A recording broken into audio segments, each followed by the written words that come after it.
Hello, everybody. My name is Evan Schmidt. I'm the Outreach Coordinator at TallWood Design Institute. We are a research collaborative based at Oregon State University that focuses on applied research related to timber construction. Today, I'm going to be talking to you about a few different projects that are happening at our lab related to resilient timber design. So what is resilient design? Well, buildings are expensive and they use a lot of resources, so we want them to last as long as possible. Resilient design is a design approach that aims to increase the service life of buildings by minimizing the damage that they suffer from natural events like earthquakes, while maximizing the repairability and reusability of the structures.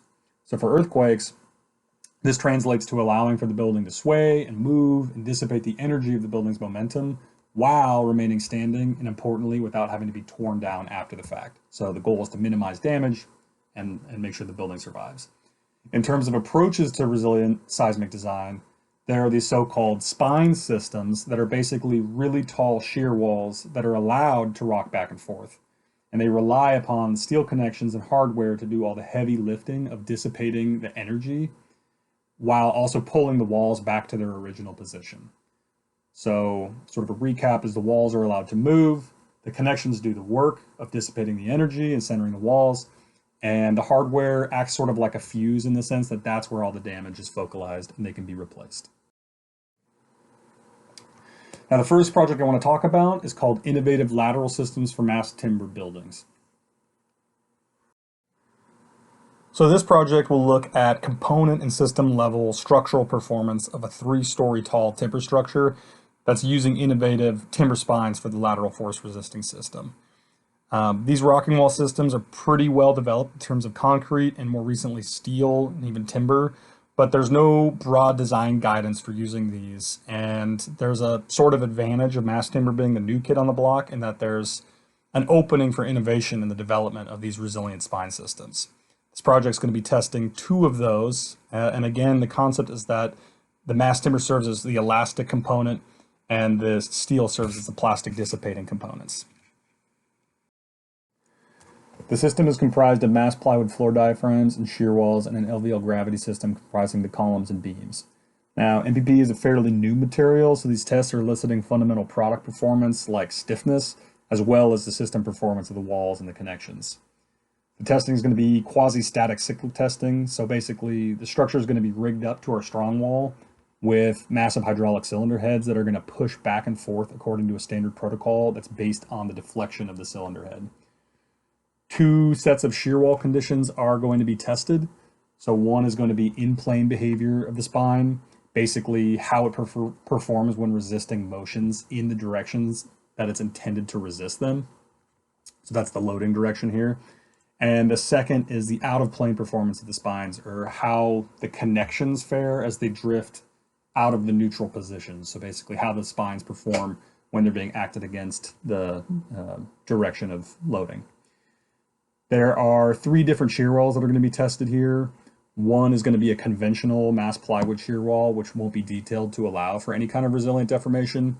And then 2 spines. One is an enhanced spine using MPP, and then one is an even more enhanced sort of low damage spine. Now, I can't cover it in great detail here, but this project sort of dovetails into the NSF TallWood team's upcoming 10-story shake table tests that are going to happen in San Diego, in terms of feeding data from these static tests into the dynamic tests that are going to be conducted. So if you have more questions about that, you should follow up with the researchers on this project for more information. The second project I want to quickly cover here is the design, construction, and maintenance of mass timber post-tension shear walls. Now in this project, the big takeaway is that we're looking to quantify and understand the factors that impact tensioning loss. Which affects various aspects of the performance of the building.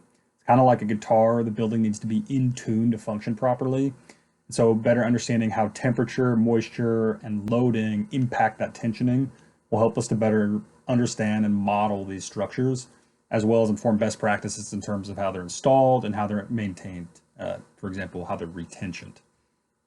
Now, we know these systems perform relatively well from research that's been done primarily in New Zealand and Switzerland and the US, as well as the fact that there's 6 timber buildings in New Zealand that have survived various magnitude earthquakes with minimal damage. But these buildings were only a few years old. So what we want to do is know how much certain critical phenomena affect the performance of these walls in the long term.